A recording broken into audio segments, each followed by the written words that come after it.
নমস্কার, শুভ সকাল। সকাল সকাল আমি চান করে ঠাকুর ঘরে চলে গেছি। আজকে ব্লগটা আমি ঠাকুর ঘর থেকেই শুরু করছি। সব ঠাকুরকে আমি ফুল দিয়ে দিলাম, দিয়ে তারপরে এবারে ঘরের কাজে মন দেবো। এই যে আমি পুজো করে চলে এসেছি ঘরের কাজ করতে। লক্ষ্মী বইয়ের মতন একদম ঘর গোছাতে চলে এসেছি।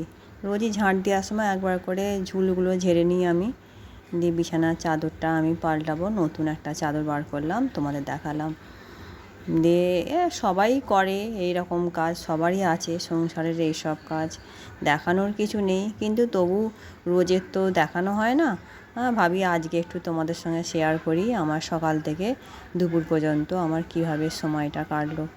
ঘর দোয়ার ঝাঁট দিয়ে নিচ্ছি, চাদর ফাদর পাল্টে যাচ্ছি পেছন দিকে চুবড়ি নিয়ে আর লগা নিয়ে দুটো জামরুল পাড়তে।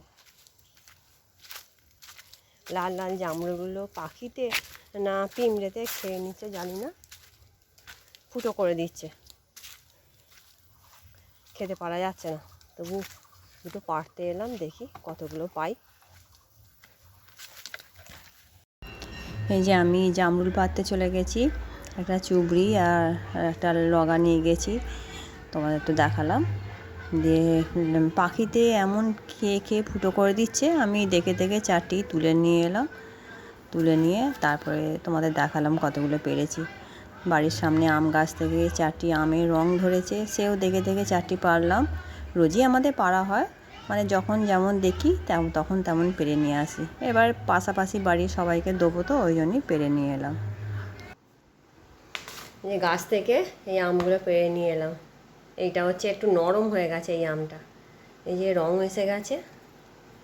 এই আমগুলো একটু দাগি হলো, এই যে নরম হয়ে গেছে এগুলো, মুখের কাজগুলো। এগুলো আজকে রাখলেই কালকে পেকে যাবে। আর একটা পেয়ারা পেয়েছি, কালকে মঙ্গলচণ্ডীর পুজো আছে। আর এখানে এই যে জামরুলগুলো, অনেকগুলো জামরুল পেয়েছি, লাল লাল জামরুল, গাছ থেকে পেরে নিয়ে এলাম। শশা আছে ঘরে, এবার কলা আনলেই হয়ে যাবে। আর আমি এই আমগুলো, এগুলো আগের দিনের পাড়া, এই ঝুড়িতে এই যে বস্তা পেতেছি, এই ঝুড়ির মধ্যে একটা বস্তা পেতেছি, এতে আমি আমগুলো পাকতে দেবো।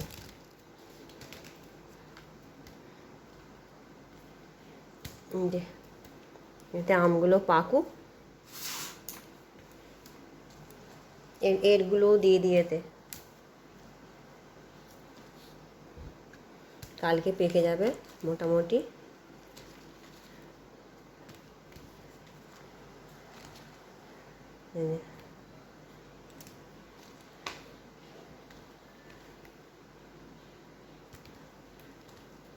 দেখে নি এইটা নরম আছে, দিয়ে এবার আবার একটা বস্তা এর উপর চাপা দিয়ে দেবো। এবার এগুলো পেকে যাবে কালকে, কাল পরশু করে পেকে যাবে। টাং সারাতে এসছে মিস্ত্রি, দেখি উপরে কোনখানটা ফুটো করেছে, হনুমানে ভেঙেছে, দেখা যাক। মশারিটাকে ছিঁড়ে দিয়ে গেছে, ওই যে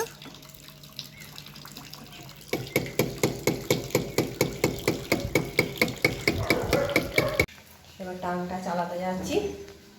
মিস্ত্রি এসছে, মিস্ত্রি ঠিক করছে, দেখি টাংটা চালিয়ে ঠিক করা যায় কি, এসছে হয়েছে কি। যে আমার মাছগুলো ভাজা হয়ে গেছে, আর এখানে টমেটো আর কাঁচা লঙ্কা দিয়েছি ফোড়নে। এখানে আদা, সর্ষে, জিরে, মৌরি সব বেটেছি। এবার এই মশলা তেলের মধ্যে মশলাটা দিয়ে দেবো।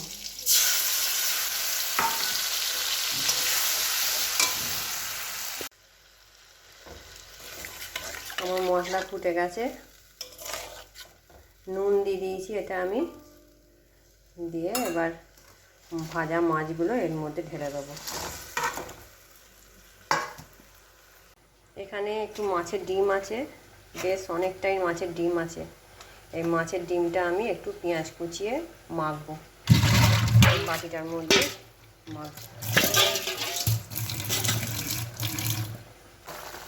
মাছের ঝালটা ফুটে গেছে, একটুখানি জলটা মরলে আমি এটা নামিয়ে নেবো। কী রান্না হয়েছে তোমাদের এক ঝলক দেখিয়ে দিই। পাট শাক ভাজা, মেয়ের জন্যে ডাল করেছি, আর এটা হচ্ছে ঝিঙের খোসা বাটা। ঝিঙের খোসা বাটা এটা খুব সুন্দর খেতে লাগে। আর এইটা হচ্ছে সোয়াবিন দিয়ে আলু দিয়ে ঝিঙে দিয়ে নিরামিষ একটা তরকারি। আর এখানে আছে মাছের ডিম। আমি এই ডিমটা পেঁয়াজ কুচিয়ে রেডি করে রাখবো, খাওয়ার সময় গরম গরম ভেজে দেবো। মেনুতে কী আছে তোমরা তো আগেই জানো। গাছের পাকা আম একটু নিয়ে নিয়েছি, আর মাছের ডিমের বড়াটা নিয়ে নিয়েছি। তোমাদের যদি আমার এই ভিডিও ভালো লেগে থাকে তাহলে আমার চ্যানেলটি সাবস্ক্রাইব করবে, লাইক করবে, কমেন্ট করবে। দেখা হচ্ছে এর পরের একটি ভিডিওতে। আজকের মতন টাটা সবাইকে।